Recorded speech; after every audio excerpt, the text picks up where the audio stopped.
Welcome to the Supply Chain Revolution podcast, our Student Voices series. I'm your host, Sheri Hinish, also called the Supply Chain Queen, and we have a very special guest today, Tehreem, who's going to talk all about how to build a supply chain community, a community of interest for practitioners, for students, and all the great things that she's doing at her university. Welcome. Thank you so much, Sherry, for that wonderful intro and for having me. So, my name is Tehreem, and I am an undergrad student, a third year student, also known as a junior. And my major is international trade and logistics, and I'm also doing a minor in industrial engineering because I'm very interested in supply chain. And so am so because of my interest in supply chains, I decided to make my own club in my university. It's called Uplim Supply Chain Initiative. It's my brainchild. I love it so much. It's one of my greatest accomplishments, I feel. Oh, yeah. I love that you love it, and I love that you love supply chain. And so, for people listening, what was that catalyst that made you feel like your university needed a community in supply chain that didn't exist? Okay.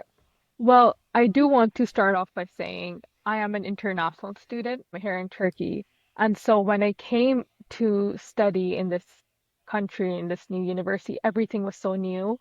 Not only this field, not only this culture, this country, it was all brand new. And so I had to learn very quickly and adapt very quickly. And I realized that there was still like something missing in our Mhm. university. So when I came in 2023, and our university was still transitioning from those hybrid classes because of COVID and because there was like a really devastating earthquake that happened in the beginning of 2023. So there weren't a lot of events at that time happening. And even with the clubs, they were still trying to get back in the flow. And one thing that I noticed in our university was a lot of the clubs were specific to departments and majors.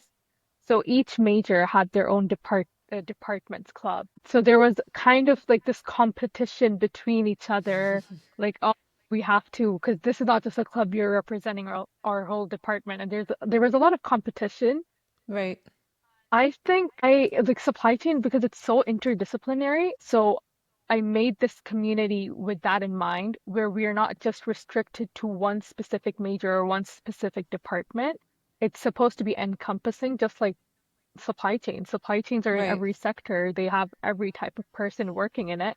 So the club was supposed to bring people together instead of enforce those divisions that were there before. It's interesting that you mentioned this tribalism and that people were, in an effort to humanize interaction Hmm. within functional departments that or majors, supply chain folks are connectors, and like they have to be highly collaborative. Supply chain could mean 20 different things. Just for folks who are listening, most of them typically fall into a domain of supply chain, sustainability, or tech.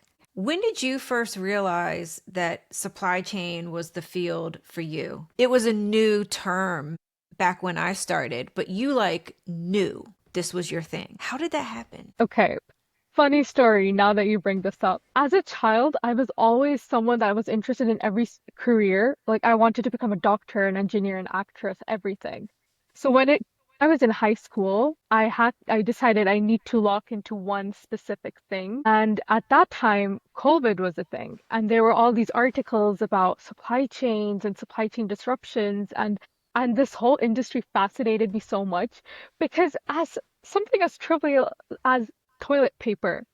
That caused such a big disruption because supply chains were being interrupted and there was chaos. And so that really interested me and that made me realize that okay, this is actually my interest because supply chains can apply to every sector and they can apply to every type of product. And it's not just one specific job that you think is it for supply chain. There's procurement, there's logistics, there's warehouse, there's so many different things. So as Mhm. someone that considers themselves jack of all trades that have interest in all these things, I really like the diversity that supply chains had. So with that exposure, because of COVID, I realized, okay, supply chains are a thing. They're very interesting. They seem like something I would enjoy.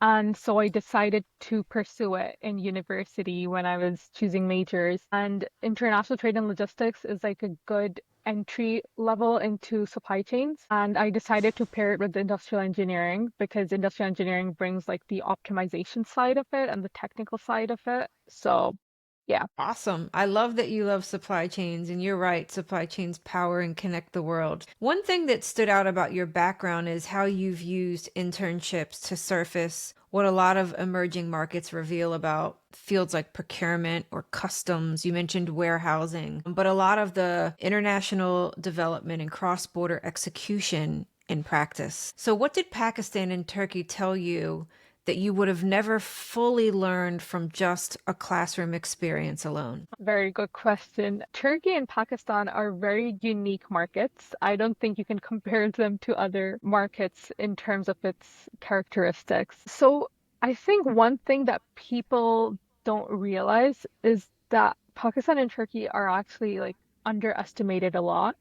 You would think because of some features or like some news, like people always underestimate them, but they actually have strengths that you don't realize. For example, in Pakistan, I was doing this internship in OGDC, and it's one of the largest companies in Pakistan. And a thing I realized is yes, there are lots of burdens, like hurdles on a macro level. Yes, there are risks, but on an operational level, it makes teams really resilient and it makes them very not risk aversive, but they know how to handle risks and they have really good risk management skills that maybe companies in other markets are not well equipped with in that regard. And Turkey is actually a very underrated market because it has a customs union with the European Union. And because of that, a lot of the supply chains of the European Union have bases in Turkey. So a lot of the manufacturing assembly is done in Turkey. And I Hmm. realized I was like, oh, for example, Turkey is the fourth largest exporter of cars to the EU, which you would not think of. You would never know intuitively. You would think it Literally. was Germany or Japan, Exactly. China. So you underestimate these markets, but there's so much to learn from them. And sometimes the taboo or the risk that these markets have actually end up being their strength. And I think it is a very good way to learn and experiment with your markets because when uncertainty is the norm in your market, you become more proactive than reactive. And I feel like that's a very good feature to have and learn Yeah, early on. very well said. I love that analogy that you referenced about how, a fish in water in Turkey or in Pakistan is eyes wide open, always looking around corners, always looking at external environments Mhm. because there's constant changes. Yeah. But we want to talk about the connection. I want to go back to that because you have ASCI's model of connecting students, but also connecting alumni and connecting academics and professionals through very specific ways: events, panels, workshops, and some of the more like hands-on practical exposure. So how do you bridge academia and industry, and what does that look like in practice through community? Okay. So with Uplim Supply Chain Initiative, the aim was always for it to be a student-led community that democratized information. A, a big problem with us students was that because we don't work full time, we don't have a lot of exposure to the industry itself. We learn a lot about theory, we learn a lot about the academic side, but sometimes I feel like it's outdated because the curriculums in universities they take years to research, develop, and then implement. So sometimes Absolutely. when you're reading this stuff, it's talking about 2009, more than a decade ago, right? And we The are case living in studies are typically very old. exactly, and so much, and the world that we're living in, it changes rapidly every 6 months. And because of that, I decided to have this club, and this club, we did lots of different events. Did we did panels, we did workshops, and then another thing that I really believe in is that geography is not a limiting factor anymore. So for me, international exposure was very important. the thing that we had in our university was, yes, we did have local professionals come in and talk about the local market. But I think it's very important to stay updated and knowledgeable about the international scene. And so because of that, I wanted a platform in which I can bring this international perspective. And we have been a club for 1.5 year now. And in that 1.5 year, we have brought in 13 guest speakers from different countries, from different expertise levels, from different sectors. We had events in English, we had events in Turkish, we had people that worked at PwC, at Pfizer, at MIT, at DHL, like all completely different markets, all completely different sectors. Some of them from different states in the US, some different cities in Turkey. So this international exposure was very important for me. Wonderful. And so you've drawn out a lot of perspective on student talent, on emerging markets, on a lot of the readiness that you Mhm. get from having this like cross-functional and alumni, academic, practitioner engagement in the community format. So what advice would you give to someone that makes this possible if a student is listening and they want to do the same thing? I think one thing is you need to have your goal in mind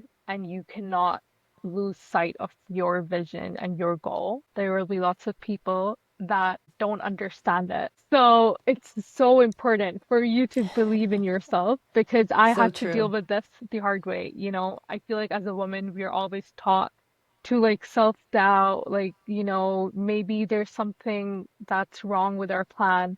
So you need to grow thick skin and you Hmm. need to be very consistent in making sure your plan goes ahead. So I think staying focused on that mission is very important. And also remembering that it's not just a position or like a title, it's about helping people. I think the one thing that I really like about our community is we have a platform that connects people. Lots of people actually became really good friends because of our club, because they met each other in these events. They started talking. They found out mutual interest. So not only am I affecting them professionally, of course, I'm helping them. They got lots of certificates because of these events, but there's also like a personal level. So you are impacting people positively, and I think that's a very good thing to keep in mind. So whenever you lose motivation, just remember that it is for a good thing. And also just stay focused and motivated.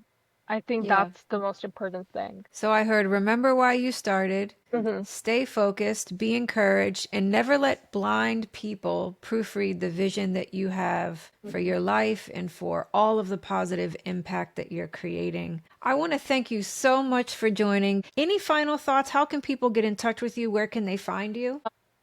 You can find me on LinkedIn, Tehreem Abrar Haider, and Awesome. also follow Uplim Yeah. Supply Chain Initiative on LinkedIn, on Instagram. Awesome. Thank you so much again. I really appreciate you joining. Thank you so much, Sheri.